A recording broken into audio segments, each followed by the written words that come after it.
the So,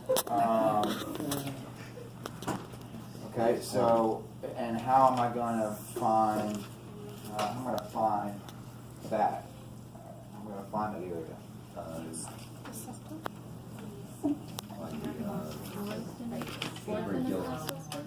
Brachiophallic veins coming down. Okay. So I see, I can see subclavian vein, right? So we got like subclavian vein.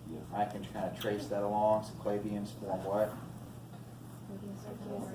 Brachiocephalic, like clavicles in the way, right? So I see, brachiocephalic, right brachiocephalic, right? And I thought the sternum was in the way. Right? Then I can see that this is going to kind of continue down right here, and it's going to join up with brachiocephalic from the other side, right? And so basically right here I make what? The superior vena cava, right? And so what is what's this? So that's superior vena cava, that big white thing. Why is it white?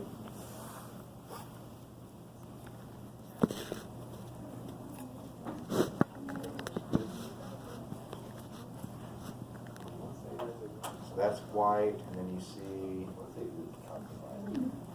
now.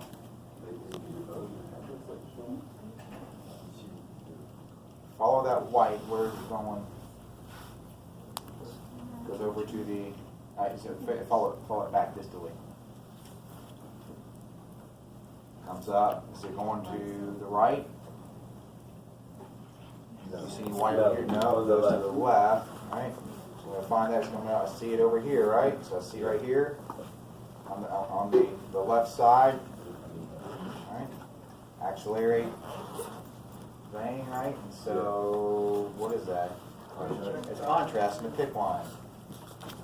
Right? The peripherally placed intravenous catheter, right? So it's a PIC line. And so, I can see the contrast is being introduced, and that's going right into the right atrium. So there's my superior vena cava. Right? What is that guy?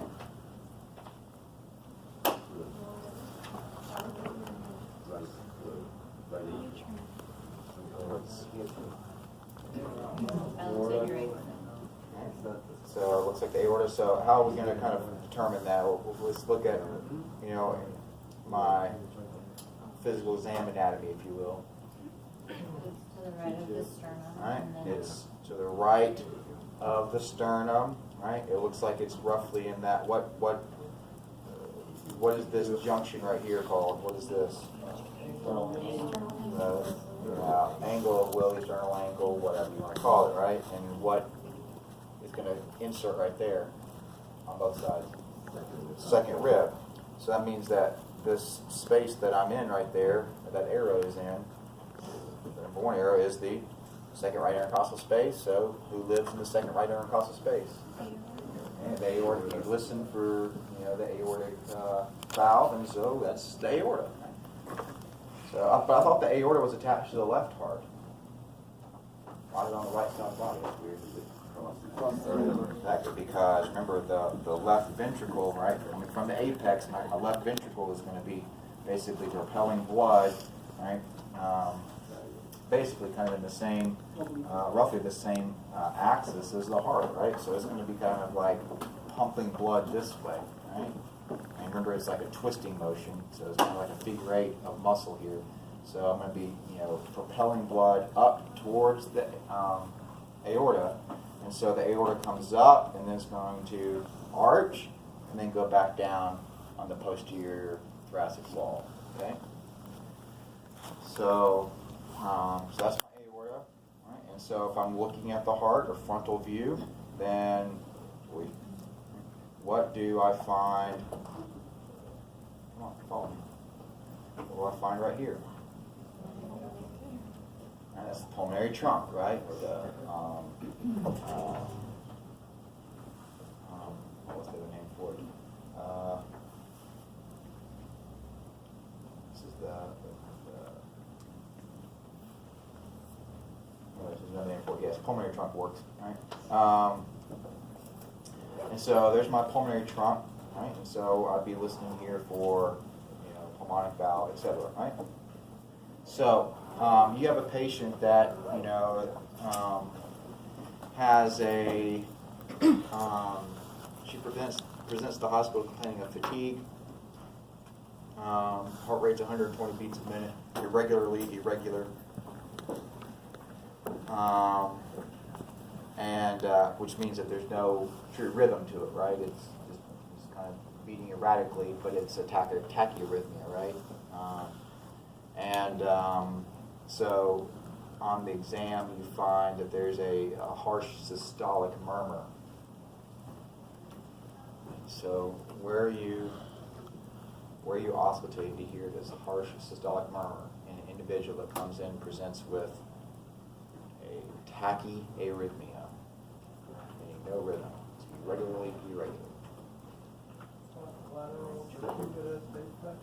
Second right intercostal.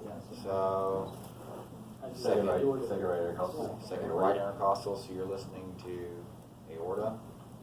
Why would you want to listen to aorta? So could have a aortic stenosis, you mean? So it could have maybe aortic stenosis, but if you have an aortic stenosis, they're open during systole. Those are diastolic murmurs to aorta. Well, the aortic stenosis is going to be a systolic murmur. Yeah. A regurg would be a diastolic murmur, but we think about with an aortic stenosis, I have to develop higher pressures, right, to get that blood out. And so, am I likely to present with a tachyarrhythmia? Probably not. No, exactly, because that's going to be counterintuitive, right? It's going to take longer for me to develop the pressure I need to open that valve. And so, if I start beating way too fast, then I'm definitely not going to get a cardiac output, right? So. Tachyarrhythmia is something like AFib? That would be an example of one, yeah. And so think about, it's a systolic murmur. So if it's a systolic murmur, then where in the heart am I going to listen? Like what places would I hear a systolic murmur? Left sternal border, 4th and 5th. Okay, so left sternal border, 4th, 5th intercostal space, meaning that you're listening for mitral, right? And so mitral or tricuspid, right, in this area. And so you are listening for a tricuspid or a mitral. What would it be if it's a systolic murmur? A regurgitation. It has to be regurgitation. Right? So I have a tricuspid or a mitral regurgitation, right? Why not a stenosis? Because those would be diastolic murmurs, right? Because it'd be when the ventricles are filling. Blood flowing across the atrioventricular valves. Blood only flows across those atrioventricular valves, right? If it's, if the ventricle is filling. So a stenosis of the atrioventricular valve wouldn't work, but a regurgitation would work for a systolic murmur, right? Okay? So one of those, could you have any type of systolic murmur associated with the aortic or pulmonic valves? Yeah, you could, right? Being stenotic, right? So here, a stenosis would work, right? Because we're having blood moving across those valves during systole, right? When we say, just so you know, by convention, when we talk about diastole or systole, you should always the only thing you should be thinking of is left ventricle. Okay? Because the right ventricle, right atrium, right ventricle basically have no pressure. We're not really worried about those unless there's, cor pulmonale or some sort of weird, right-sided only disease, right? So when we say diastole, we're talking about ventricular filling, specifically left ventricular filling. When we talk about systole, right, we're basically only talking about left ventricular contraction and squirting the blood out the heart, right? So just so you know, so don't be thinking like, oh well, he said systole. Is that atrial systole? No, we don't care about atrial systole because it doesn't really do anything for us. Okay, so we're talking about the ventricles, but more specifically left ventricle. Okay, so it could be aortic or pulmonic stenosis that could cause a ventricular, a systolic murmur, or it could be a tricuspid or mitral regurgitation, right? Prolapse, right? Now I didn't describe any type of clicking or anything like that, so probably not prolapse, but that could do it as well, right? You have, let's see if we can describe this a little bit better. If you have,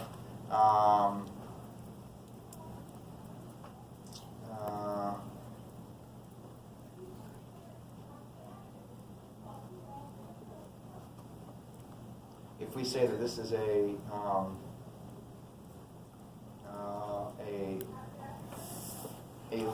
left ventricular systolic murmur, right, then what does that narrow it down to? Aortic stenosis or mitral rigor, mitral insufficiency, mitral valve prolapse, something like that, right? Okay. All right, so we have, if I it was to say that this was due to a mitral valve disease. So technically, I didn't share with you, because I'm not going to ask you this kind of stuff right now. But this person is from Mexico. They talk about having a period in their life where they had high fevers and this, so it's rheumatic heart disease, right? So we would probably be thinking rheumatic heart disease, which is typically one that's associated with the mitral valve. Okay, so let's just say that for whatever reason we assume that this is a mitral valve disease. Where am I going to go to auscultate, and why? And how is that made evident based off the anatomy? I know we can memorize. I'm going to go in what? Fourth intercostal space, interclavicular line, right? There you go. What does that mean? Like, why does that hold true? The location was over. Yeah. So I mean, if we're looking at the heart here, right? Then we got to think, So as you kind of see, let's make a cut here. All right. So if I look at the heart kind of on the side here, so I'm looking on your left towards the midline. So what is this that I'm seeing? The point is, I see there's two things over here on the left that I got to figure out what's going on. What is that? Right ventricle. Right. That's the right ventricle, right? Correct. I can tell that because it's the most what? Anterior portion of the heart. It's also, if I follow this up, what do I see? I see the conus and what? This branching right here, right? So that's the pulmonary trunk and the branching of the pulmonary arteries. Right? So that's got to be right ventricle. So if we have right ventricle here, then what is this guy right here? Left ventricle, right? Now, my left ventricle is receiving blood from the left atrium, and that mitral valve is going to be found where? In between them, right? So my mitral valve is basically found right there. So let's move the arrow over here. Now let's kind of rotate him back, right? And what do you know, right? I'm in the, I know that this is second, third, right? Fourth, fifth intercostal space, right? Fourth or fifth intercostal space doesn't really matter, right? And I'm roughly, right? I'm not really quite mid-clavicular, but it's pretty close to mid-clavicular line. The reason that we don't, that we wouldn't say, or the reason that why do you think we might, not necessarily auscultate? Like, let's just say for, sake of argument that the behind the right ventricle, right here is my mitral valve. Right? Why don't I just listen right there? Pretty close to the. Because I'm pretty close to my tricuspid valve, right? And so, it might be a little bit difficult to hear or discern a mitral issue from a tricuspid issue, right? So, right, we'll learn this later, but that's one of the reasons why we learn different maneuvers that can change auscultation. It's also one of the reasons why you have to realize that, don't be one of those, duds of a physician that just walks up and kind of like does this. Oh yeah, you're good to go, right? You have to, there's an art and a technique to this, and you have to learn it, and it takes hours, like hundreds of hours of listening, to hearts to really be, a professional at this. But the point is, like, you have to develop a system where you are surveying the heart, because if I just come over here and I plot my stethoscope right where that arrow is, right, I may hear something, but write it off as, nothing important, because, I've got two different sounds, right? And so maybe if I move my stethoscope more laterally, right, now I might be able to isolate one sound over another, right? And so the point is that you have to kind of learn, how to maneuver and how to manipulate the patient, but also your stethoscope to be able to hear certain sounds, right? It's also how we can learn to use a bell and a diaphragm to hear different sounds, right? Or just apply more pressure if all you have is a diaphragm. Okay? All right, so there's my left ventricle. So let's see here. What do we have? This one's going to be great. For this, but let's just follow on here. Let's do what we got here.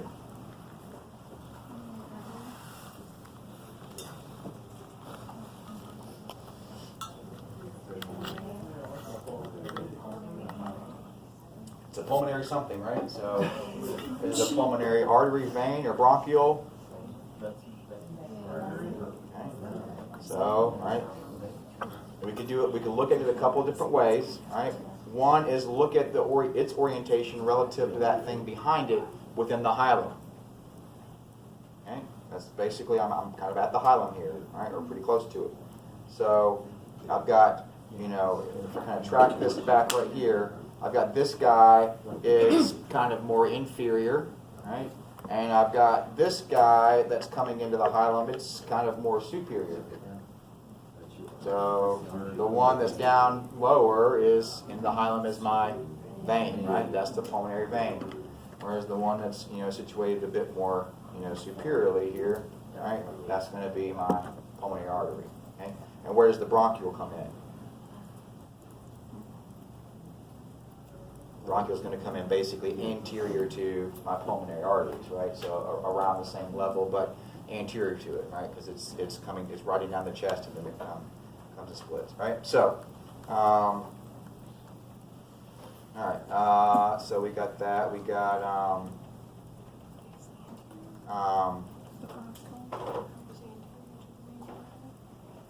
let's see here. Actually, let's do this. Let's. Where's my? The thumb, superior abdominal artery on there? Oh no, I'll look again. Okay. I was hoping I could see the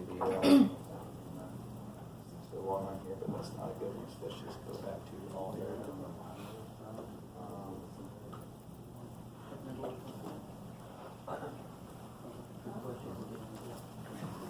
It's not cooperating, so this one.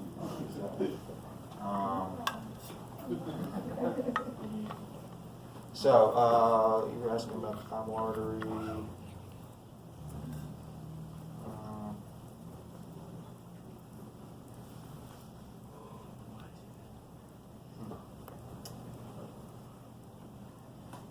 I see what appears to be thymal remnant and where the thymal artery should be, which is basically a little blob right there. I mean, that because this is an angio, I'm assuming that this is picking up on blood. So, that's roughly in the area where the thymus would be. This is probably an adult where you just have a thymal remnant, in which case, some of that, some of those arteries are going to be atrophied. Was that brain cell focus?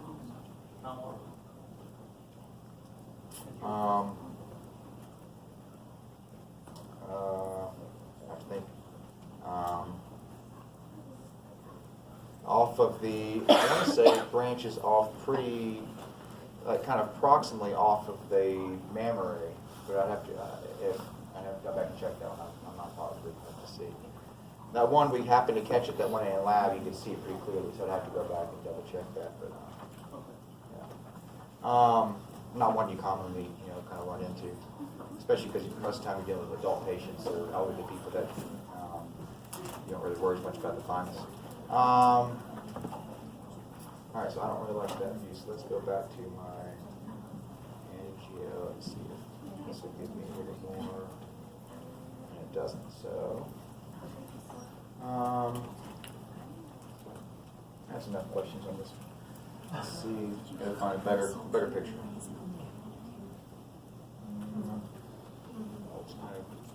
Oh, we'll do this one, right? We can at least do this right now. So, What's the artifact? Is that a picture? No. nope, No. look at it. Good guy. There it comes across and into the agent contract. It's just not diluted enough to get rid of the. Yeah, I mean, this picture was taken basically right when they injected it. They took the picture, right? So it's it hadn't even hit the. I mean, it's gone into the right ventricle here. You can see that, and into at least portions of the pulmonary system arteries, but it hasn't come back to the left side yet. So. All right. So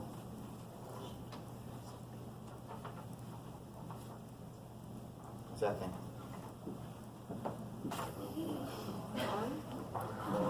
Now you may not be able to see it. There you go. There it is. So yeah, it's a fissure line. You can see better there. The fissure. So what type of which fissure is it? Am I in the right lung or left lung? Well, it doesn't matter which one. It doesn't matter. But which one would you think this is? Probably oblique, seeing how my image is taken in the axial plane, and that's also the orientation of my the horizontal fissure, right? What's that? The bronchial. Bronchial, right? Now out there, what type of bronchial do you think this is? If you had to guess. This is probably secondary, tertiary bronchial, right? So we're getting out towards the periphery, right?